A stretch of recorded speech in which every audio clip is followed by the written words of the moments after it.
I want to give everyone a few minutes to join us. Hello and welcome to Free Photo Tip Fridays. I'm just going to give a few more minutes for people to jump on. We should have about 15 to 20 people joining us today. So thank you, those of you who are here and hanging out and ready. Who's excited? If you can hear me, that's a good thing. Go ahead and let us know in the chat box that you're here with us. Hi, Laura. Hi, Isaac. I hope that you guys are having a great week so far and looking forward to your weekend. Good. Glad you can hear me. So I'm not sure if those of you who are here with us now, if you have been joining us over on Instagram, but every Wednesday we've been coming to you live at noon, giving you just a tidbit of creative inspiration. We're calling it Wednesday Wisdom. So what we're doing here on Fridays is taking that Live Wonderful wisdom and translating it into our visual stories. So Free Photo Tip Fridays is about giving you at least one, but you know us, we talk forever, at least one great photo tip that you can take with you right now and go out and enjoy your moments, your whole weekend, trying something new. And if you didn't join us over on Wednesday Wisdom, I'll share the word that we kind of talked about was the word allow. And the whole conversation is over on YouTube if you want to check it out. We are getting our YouTube channel up and running. But I do remember, so I don't remember much of the whole conversation because Alicia and I just run with it. But I do remember the very first thing that I thought of when this word came to mind, and that was, it's not something we do naturally. It is not normal for us to just allow things to happen. So with photography, and when we're learning photography, it's even more, I feel like it's more important, but it's also even more absent. So when we allow ourselves to learn anything creative, or anything at all for that matter, we need to allow ourselves time, patience, a little bit of stepping out of our comfort zone, right? And maybe pushing through some of those weird or uncomfortable scenarios, because we know that's when we're actually learning. Hey, Kermit, thanks for joining us. So you might hear me repeat myself a few times. I want to make sure everyone gets all this great info. But it's important that we remember when we are shooting, the word allow should be something that comes up anytime you feel stuck. And raise your hand if you feel stuck when you're behind the camera sometimes. I still do, even after 15 years. So before I dive into all of my ins and outs and a couple great tips I want to give you guys, no matter what kind of camera you're using, remember these tips should be able to go with you anywhere at any time. And you feel like you can just pull one of these tips out of your toolbox in the moment and say, let me try a new version of this story. Let me bring it to life in a different way. I have told numerous stories over the years in the classes of different photos that are not only what I think are my best photos, but my favorite moments that I could have never predicted. So they are the epitome of allowing the moment to just fall into place, right? So I'm going to give you a couple of great tips that relate to that. But before I do, I don't know if you've noticed, someone is missing from our class today. Alicia could not join us today, but it's a good thing. She is off connecting with other local creatives in her area and other photographers. So hopefully we'll hear some fun news about that. However, we have this great idea. And so she has recorded her insights about her tips for photography when it comes to the word allow. So I'm going to play this recording for you and you guys can hear what she has to say. It's a few minutes long. Okay. Let me bring it up. And those of you who have been with us before, good morning, ladies. Thanks for joining us. Those of you who have been with us before, you know, Alicia is my partner in crime. She is one of the first people that I really enjoyed, not just teaching photography. I'd been teaching for years prior to working with her, but she clicked and understood the real true meaning of what I'm bringing to life here. And that is what it means to live wonderful, to be in the moment, to enjoy creating something new every time you're in a new experience. So Alicia has so many great insights that she's learned over the years that I kind of gave her this like momentum to start, and she has taken her photography in a whole different direction, a whole new perspective.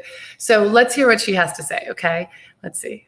Hi everyone, Alicia here. I am so sorry that I couldn't make it today, but I still wanted to be able to share some insights with you in regards to allowing in photography. The word allow to me, it hits me in different ways when it comes to photographing.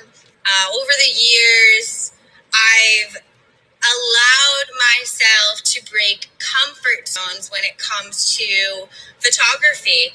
There are some things we're comfortable with doing, and it might be not getting close to the subject or the object. So allow yourself to get close to those subjects. But if you are close, and that's what you like to do, like me, is have more tight shots, then allow yourself to back up and see a different perspective of the shot you're trying to take. You might be surprised at once you allow yourself to do that, your perspective changes. Another thing that I'd say is allow yourself to feel uncomfortable. Every day. I've had numerous people ask me to do things that were pretty uncomfortable at times. Like, for instance, shooting MMA photography. That was uncomfortable. I had never done it before. And I had to just dive in, be vulnerable, know that I might not do amazing, but you have to be able to allow yourself to put yourself in that situation in order to grow, in order to learn. So allow yourself to be vulnerable and open to learning and growing and kind of breaking through those comfort zones. Another thing that comes to mind is allowing yourselves to feel kind of discouraged. You're not going to get amazing shots all the time. Even as professionals, we do not get amazing shots all the time. We get discouraged ourselves. So take more shots. Allow yourself to take as many shots as you want. Allow yourself to look at the settings. Take time to understand your settings. You don't have to rush. That's a big one we're going to talk about. In this field. Just allow yourself that time and allow yourself to be okay with that 50% of your shots that you took in a photo shoot might not come out great. You might have 10 amazing shots out of 100. Who cares? That's awesome. Just keep shooting. Keep pushing through those boundaries. I'm trying to think of anything else that comes to my mind when I think of the word allow. Also, do not compare yourself to anybody else. You can learn and grow. Allow yourself to learn and grow from other professionals or friends or people that are learning at the same time. But you are your own creative. You are your own storyteller. So allow yourself to be you and see life through your lens. So once I got over all that I didn't need to be like anyone else, I was able to allow myself to be me, especially in this field. So I hope that helps. And I hope this added a lot of insight. And I will see you next Wednesday and Friday for Wednesday Wisdom and in our Friday webinar. So see you then. Have an awesome day. She's so cute. She's so sweet. I'm so glad she did that for us. So I typed out those 6 or 7 tips that she threw out there. And I'm sure, I know each and every one of you, I've had conversations with you. Hi, happy Friday, Kermit. I know those of you who are live and those of you who have signed up to get the replay later, which when you're live, you'll get that too. All of you have been in these situations before where you don't feel comfortable, where you don't you aren't sure what to do with your settings, or maybe you get frustrated in the moment, right? So a big thing for me, and I think this goes for anything that when you're pushing through that comfort zone of creativity, is actually allowing that to be okay. Allow yourself to be uncomfortable. Like, there's no acknowledging the uncomfortability and then turning it off, right? It's there. It's not going anywhere. And I wear a bracelet all the time. My mom got me years ago. It says fearless. It's just a tiny little bracelet. And I used to think the word fearless meant that you couldn't have fear. Like, you had to get rid of it. You had to push through. And we all know that's really not true. Like, fear is always going to be there. It's actually a good thing. It helps kind of guide us in the right direction of what we do and don't want in life. So if it comes up constantly when you're actually enjoying shooting and enjoying being creative, but you get this fear or this uncomfortability, then push through it, knowing it's going to be there, and you can just make it be there a little less. So fear less to me is more just, hey, I know fear is going to be there, but I'm going to keep going through this. That shot right behind me, that one on the wall, I don't know if you guys have heard me told that story before, but it's really silly and cheesy, actually. I was sitting at a campfire with my family telling, campfire stories, roasting marshmallows. And I heard, this is a farm in Kentucky, my aunt's farm, and I heard the horses. Beyond that light and that tree is a barn, and I actually heard the horses snoring or making noises in the middle of the night. And I wanted to go see them. And you know what happened? The minute I stepped away from the campfire, I got afraid of the dark. I literally was afraid to walk that extra 30 feet to an area that I had been once before in the daylight, but I got this weird fear of walking in the dark to the barn and going in and seeing what these horses were doing in their stalls.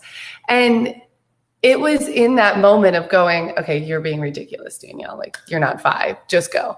That I had my camera.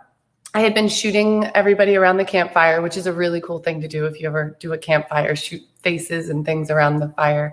But when I turned around and just took a moment to allow myself to feel the silliness of being afraid of the dark, that moment was the same moment that I saw my entire scene differently.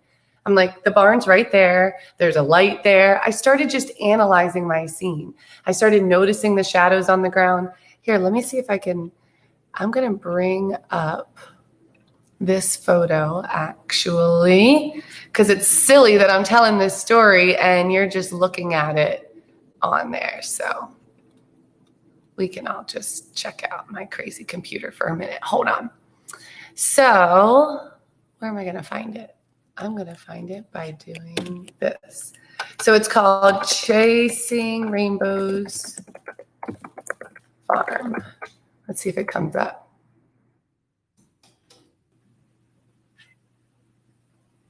Of course, the story that I wrote about it came up, but not the picture. I know where it is. It's on our Instagram page. If you guys want to head over there, you can. I'm going to bring it up here. Let me know that you can see my screen here, because that's kind of important, right? I'm trying to show you a picture here. So there is a good point to this story. And in coming back to the word allow, okay? When we actually are behind the camera and allow all those weird, fearful moments to come up, and all those, I don't know what to do with my settings, I don't know what to do, the picture's not coming out the way I want. When we just sit back and go, that's okay. It's okay that I don't know what to do quite yet. Then what that's going to do for you is it's going to give you the space to now think about it differently, to look at your scene differently. So here's that shot. I hope you guys can see this. Let me know if you can't see this. Funny enough, it has a beautiful quote over top of it. Creativity is intelligence having fun. So allowing yourself, if you want to really dive into that ebb and flow of creativity, which it's not always there. I know that. It's not always there for me. But if I just allow myself to find that edge of the comfort zone, I'll accept it for what it is and then push through a little bit and be patient and look at my scene differently, you are going to allow for that, your regular intelligence of life, all that stuff you're taking in, it's going to allow creativity to come in. You're going to see things differently. So it wasn't until I stood there and laughed at my fear of the dark that I noticed those silhouettes of the horseshoes in front and the weird tricycle being creepy out there, and the way the barn light was, bursting through that tree. So this picture, was in an art show a few years ago, and I never took another picture for the rest of the night. It didn't even feel like I had forced this perfect shot. It came out of nowhere because I allowed the story to just unfold. So letting go or allowing this idea to just disappear, let it be what it's going to be, will transform the way you see your photos, the way you see your scenes, and the way you just move through your shots. So I'm going to move on and keep going. I'm going to bring myself back up. I hope you guys are still with me. So the other tip that she brought up, and I'm going to read it here, is allowing your idea to be bigger than you originally think. So when we go through, who's got one of these? Does everyone have one of these? If you don't have our photography field guide, you need one. So email me so you get one, okay? So we have a 5-step process, okay? And it doesn't matter if you're shooting with a mobile phone or a DSLR, because I still get this thing out all the time, okay? Actually, more than my DSLR, to be honest. So these steps that we go over, I'm going to share them with you in a minute, they should be at the forefront of your mindset every time you pick up that camera. And they will give you that space to allow for anything to happen, okay? Okay, yeah, Kermit, I'll make sure you get one. Okay, so here are the 5 steps, okay? Number 1, who's been in this class and knows the 5 steps? Who's listening right now? And because I know some of you have and some of you haven't. So who remembers step 1? What's the first thing you do before you actually pick up the camera? Or maybe you're like this. This is me. I walk around like this. It's like my, I don't want to say the word gun, but it's kind of like my, it's my trigger. It's my shooter. I'm like, it's always almost ready to go. Yeah, Laura's got it. Find your why. Pay attention to what it was about that moment that made you go, oh, I want to capture that. It's always something much deeper than you really think, which means you need to allow yourself for time to really get out of your head, get out of that thinking mode, and go further into what you feel, what's physically happening to you. There's usually an emotion, a feeling that comes up. So I'm just trying to think of a recent shoot I did was, here, I'll show you guys. This was Call Me Crazy. I still think I'm crazy that I did this, and I want you all to know 15 years of shooting, all the different types of things I've shot. This was a hell yes, I'll do this photo shoot. Holy crap, I have no idea if I'm going to get a good shot. But I'm still going to say yes to this opportunity. So those of you who are just starting out, I want you to be open to that. I want you to ask for opportunity to push yourself and your boundaries. That is not the one I was going to show you. So if you're in Lightroom, a cool tip to know, this has nothing to do with Allow, but wherever you last left off on Lightroom, it's going to just open up and start there. So that's why you're seeing a picture of me teaching. Okay. So this is the Cody family, and they have a brand new baby girl named Talupo, which I think is such a cool name. And this is Rhett, and this is Gray, and Jennifer, and Lee. And Jen calls me, and she's like, okay, the baby's born, we're 2 weeks in. I think now's the time for our full family portrait. And I'm like, great. Remind me again how old your boys are. 3 and 5. So I am now saying yes to a newborn family photo shoot with a 3 and 5-year-old Raise your hand if you already are getting a headache hearing me have to do this. A 3 and a 5-year-old, here's the kicker, in her home, because of COVID, it did not happen the way we wanted it to happen. So we went to her home and I did it there in the comfort zone where they were, which means 2 things. 1, I had no idea what my scenario was going to be. I had no idea how much light or where I would set them up.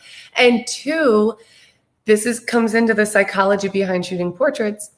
Those toddlers, that 3 and 5-year-old, they are in their own atmosphere. So they have control over this entire photo shoot, which means they were crazy. They were insane. They were literally jumping up and down behind mom and dad while they're holding the baby for the first 5 minutes of this scene. So allow yourself, when you ever do a shoot like this, to just go, okay, I'm going to do my best. I'm going to take my time, and I'm going to tell my client the same thing. So whether it's, I know Kermit's joining us here, and he shoots a lot of athletes. So whether it's telling that person who knows they're being photographed and they're posing and they're waiting for the shot, whether it's saying something like, give me a few minutes because I need to assess my light. So just hang out and get comfortable. Don't worry if I shoot you or anything. You're never going to see a bad photo. Okay. That's something I like to say. So give yourself that time, allow yourself that time to go, whatever that craziness that's happening out there that I can't control, let it be. Now, what can I control? Well, I could control the parents and the baby. The baby was being, cooperative. So because the boys were jumping up and down, I said, and those of you who know number 3, I haven't forgotten this. We're coming to this, okay? I had to now go, what's my light doing? That's number 2, right? What's my light doing in all these different surroundings? And in this shot, I have a huge sliding glass door to their backyard behind me, and they're about 15 feet into the room. I'm standing on a coffee table right now to get this shot. So I assessed my light. My why was family portrait, right? But my why changed completely when I saw how crazy and hyper these 3 and 5-year-old were. And I said, okay, now we're talking about a family portrait for them, right? Who is this family? And I wasn't going to force those boys to sit down. It was never going to happen. They were going to look uncomfortable or crazy. So I have all these fun tricks to do with little kids that I play with when I'm doing family shoots. And for them in this moment, my whole thing was, I'm going to allow them to jump up and down like crazy fools. I'm just going to allow them to do it. So this ended up being a really beautiful shoot, and we got a lot of fun things. I allowed the boys to come running in to be with mom. And I allowed them to act a little crazy. You'll see this shot. I really just allowed everyone to be as much as who they were, to make their photos stand out for them. I could have forced perfect pose shots. I could have gotten frustrated that Gray over here, the 3-year-old, was so hyper and he was so happy and so alive. I need to be okay with that if I'm going to bring out the best in my subject. So look for those personality traits and allow them to be, and see how you can work with your settings. So now I'm going to bring you to another question. I hope you're all still with me. Yes, Kermit said, great move, let kids be kids. So what do you think, if we're going through this, okay, and I'm going to do this so that I can see the chat box, okay? I hope you guys can still see my my pictures. So if you've got one of these and number 1 is why, what is the one aspect of this shoot I just described to you, the way they were jumping up and down? What is the one thing that triggered my why? What was going on in this scene that makes you know right now what setting was really important? What was it about this scene? I know I'm doing a family portrait, but if you are shooting with the DSLR, that's why I'm asking this. I hope, hi, Tim, thanks for joining us. I hope those of you who are with us, oops, sorry, just lost it. If you're shooting in manual mode, okay, we have this field guide, right? My 5 questions relate to any kind of camera, any kind of shooting, but we give answers related to manual mode if you're shooting mirrorless or DSLR. So if you are, and you saw these kids jumping up and down like fools, and I'm telling you the tip is to allow that to be, what setting comes to mind for you? What is the setting that makes you go, I think I know where I want to start with my story, with how I'm bringing this story to life? Yeah, you guys got it. Shutter speed, okay? So our second question is light. Let me back up. Question 1, what's your why? Why did you get inspired to pick up the camera? Question 2, what's going on with your light? So I had this nice big open door behind me, was very quickly trying to assess the situation. And these 5 questions are coming up. Hey, there's the light. I want the light pointed at my subject. We're going to do a great family portrait on this couch, which is in one of those formal living rooms where no one ever hangs out. So the kids are jumping up and down. And my first thought is I'm going to allow them to be them, which means question 3 is, how much motion do you have in your scene? And if you know you've got a lot of motion and you want to leave that motion in your shot, you're going to pump up your shutter speed, right? So the 4th question is, who's in focus? And obviously we have great faces here, subjects we're focusing on. In this case, another cool tip I can tell you is if you are playing in manual mode with your f-stops, my rule of thumb is the number of people in my shot, that's what my f-stop should be at. So we have 4.5 people in our shot. I was probably at f3.5, f4 for this shot. And, in this one, if you'll notice, the boys are now more on the same focal plane as mom and dad and the baby. So I had them lean over and say, hey, where's your baby sister? Give her a kiss. And I'm shooting on continuous shooting, by the way, in these scenes where the boys are jumping up and down like fools because I don't know if my focusing is going to be fast enough. So I'm doing continuous shooting. I took about 50 shots in 4.5 minutes. Well, maybe not 50, but at least 30.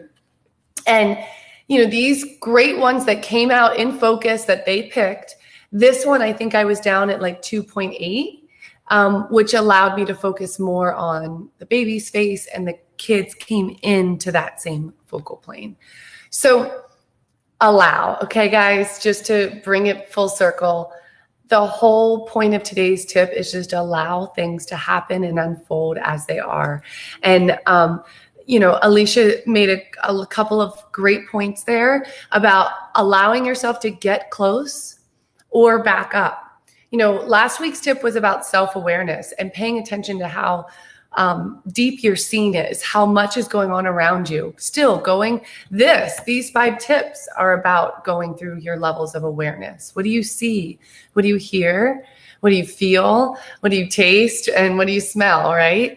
You can ask yourself those questions very quickly and build a better level of awareness of your scene. So now that you're building awareness and you're starting to dial in on those settings, I want you to allow yourself to get close to keep shooting. Or if that's already your comfort zone, like Alicia said, she loves to get in close. Personally, I love landscapes. I love wide shots. This was some of my favorite stuff I did of this family shoot. If you're one to stand back like I am, then maybe pushing through your comfort zones and feeling that edge for you is getting physically closer than you're used to doing.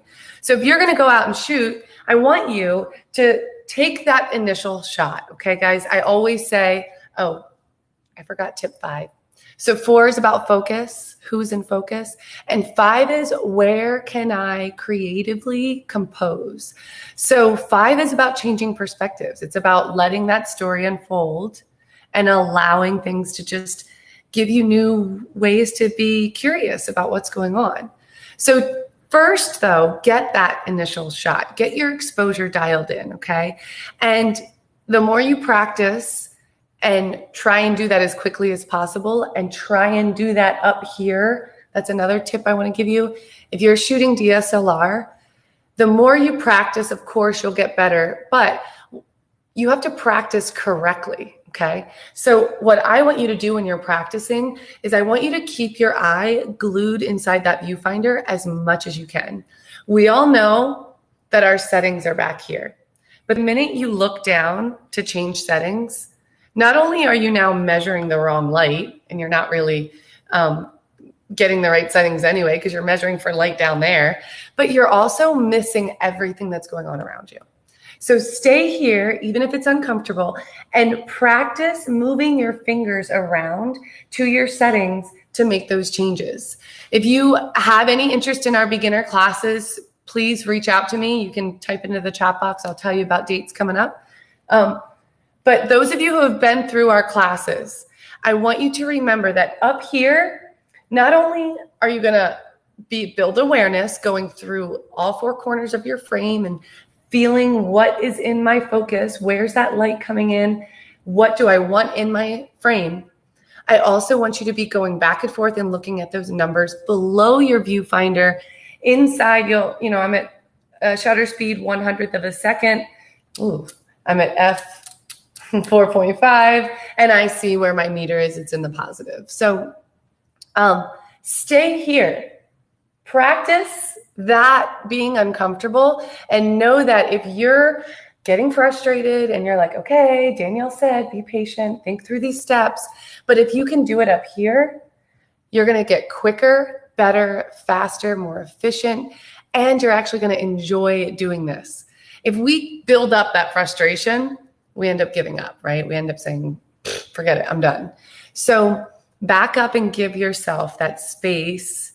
Allow for yourself to go through these settings and then change your perspective. Then go from it. Allow for yourself to see it from different ways and review those shots. And you tell me if you didn't get some cool shots once you allowed yourself some space to really feel what was going on, not just think about what you want to get. Okay. I have a couple questions down here I wanted to look at. How do you handle aperture if you have, great question, Kermit. So Kermit's asking about aperture, and really what I want to pinpoint, Kermit, in this, the question is really about exposure. He's wondering about aperture and exposure when you have both black and white people in your photographs. Or let's just talk in general about different levels of color and light and darkness. So in the same shot. Yes, good point, Kermit. So what we're always doing, and I'm going to answer this in a question, maybe Kermit knows this answer. What is the only thing the camera sees? What's the only thing the camera sees, guys? We've talked about motion and focus and, all the fun and feelings we're seeing out there. Yes, exactly. Light, guys. Okay. So the camera only sees light. Here's a crazy little science thing for you. And I'm not good at science or math or any of that. What you are capturing is actually the absence of light. Because where light shows up in your photo, there's no information. There's light there. It's like shooting the sunrise or the sun, the sun, right? You have to underexpose if you want any details, any color. And what happens when you underexpose? Your shots get darker.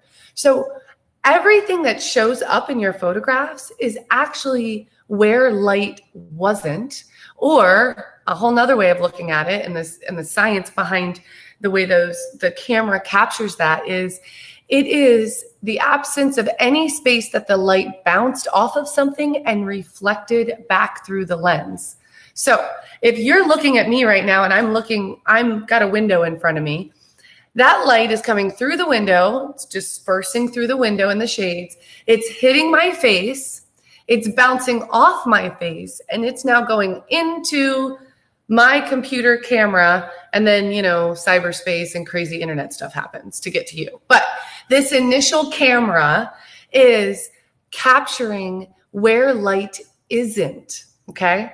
So getting back to Kermit's question, how do you understand the exposure if you have a lot of light and darkness in your shots? Well, if the point of a photo is to capture proper exposure, right? An even amount of lights, midtones, and darks, we are constantly telling that camera, even out the light. Make the light as even as you can. Now, here's creatively, you get to decide what even is, right? What proper exposure is. And I do this because if you are using your meter, you know proper exposure is when your meter's in the middle. But if you come into class 2 and 3, you will learn that there's a lot of different ways you can tell your camera to meter. So bottom line is every scene is never going to have perfectly even light, and we have to decide how much or how little light we want in our scene.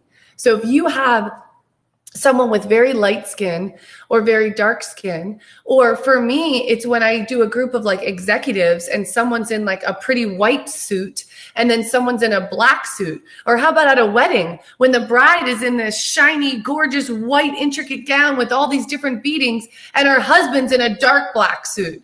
You have complete opposites of light. So your job is to bring that white closer to gray and the black closer to gray, because gray is in between both. So when you are, whatever is going on in your scene, if you have people of different skin colors, different hair, everything that you see and interpret as color is actually a version of light to the camera. So if everyone's in pastels, it's going to have a lot of light. If you're at the beach at sunset and they're wearing pastels, everyone's going to be lit up. If you go shoot, at sundown and everyone's wearing dark clothes and they're facing away from the light, everyone's going to look dark. So our job is to get that light metered in the middle. Now, you ready to add to this? Wait, let me see what Kermit said. Yes, natural light sometimes is in the shade, but Kermit's in a situation where he's shooting athletes and he can't always control that light.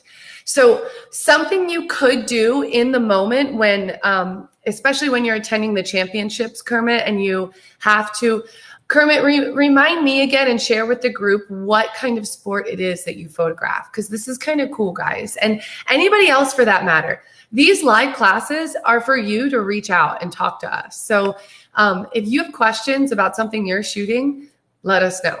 Great. So Kermit's shooting track and field. He's shooting championships. He can't be like, hey, can you go back and do that again because I missed the shot? It's like a wedding. I can't be like, can you go ahead and do the whole thing again and kiss the bride again because I missed the shot? You can't miss the shot, okay? So if you're in these moments where you really do need that even exposure, the best thing you can do is anticipate that light ahead of time. And one of two things, you can either use a priority mode or auto ISO. Now, I only suggest auto ISO because Kermit is shooting outside in natural light daytime, which means the natural light that's out there is already going to give him enough light, and his ISO is not going to automatically jack up really high. I don't recommend auto ISOs when you're shooting indoors in low light. You want to control that. You can also use a priority mode. Shutter priority will let you control the shutter and the camera will pick the aperture for you.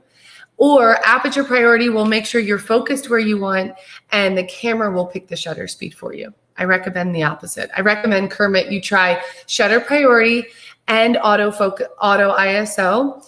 And hear me out. What that's going to do is give you even light all the way around all four corners of your frame, okay? So when you look at this frame, you are looking at all four corners and your camera is measuring light from every inch of it.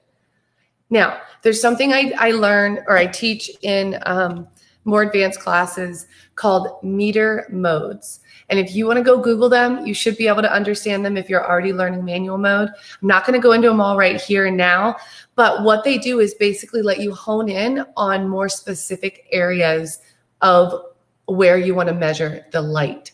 So if you are trying to capture light on a black person's face or a white person's face, you can meter for that area. And then your camera will tell you, hey, if you want this and exposed properly, you need this setting. If you want this, you need this setting. And you could pick something kind of in between. So I hope that helps, Kermit. I hope that gives you a couple of insights there. If you want to do, just a quick private lesson, a video chat, guys, we offer lessons all the time. Alicia does as well through her studio in Boston. We're here in Orlando. You're looking at the studio and classroom. So anytime you guys want some help in any specific types of photography you're shooting, feel free to reach out to us. You can find us at livewonderful.com. You can email us at hello@livewonderful.com. Kermit, I'll make sure you get this photo cheat sheet. Anybody else who is interested in really diving in and feeling confident with their DSLR, please check out our classes. It is really my life's mission to make sure everybody feels comfortable with the camera. And I'll tell you why. There's a creative storyteller in each and every one of us. And now that digital photography is at our beck and call, every single one of us has an opportunity to really dive into those creative powers. And I think this and this are your key to figuring that out. So come learn photography with us. Come hang out with us more.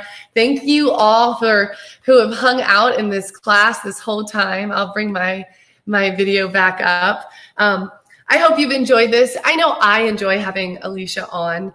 Her and I really have a great time chatting back and forth together, and it is imperative that you all get insights from other people and other photographers. Something I tell everyone is go follow for reasons other than why you like their work. Follow people that you don't like their work, but they challenge you.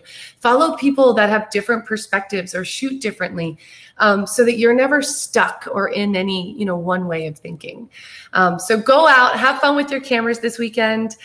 We are going to be at Lake Eola tomorrow night at 6:30 if you want to join us for our sunset and night photography tour. Here, I am going to put this to livewonderful.com/tours. There's the link, guys. You'll see the sunset and photo tour in there. It's tomorrow night. It's $45. If you guys want to get 15% off any future classes, you can use that coupon code there, free 15. I'm offering that to anyone who remembers it through the summer. So those classes are really fun. They're 2 hours. We start at the pagoda. We walk around the lake, and I hate to say it, it's my favorite class of all the ones we do, simply because we get to do a little bit of everything and people don't leave. We have so much fun at the end shooting the night sky, and it's supposed to be great weather. So I hope you can join us and have fun. Go get your cameras. Go have fun this weekend. Play. Live wonderful. Don't get too stuck up here. Get in here. I love you guys. Have a wonderful weekend. Talk to you soon. Bye.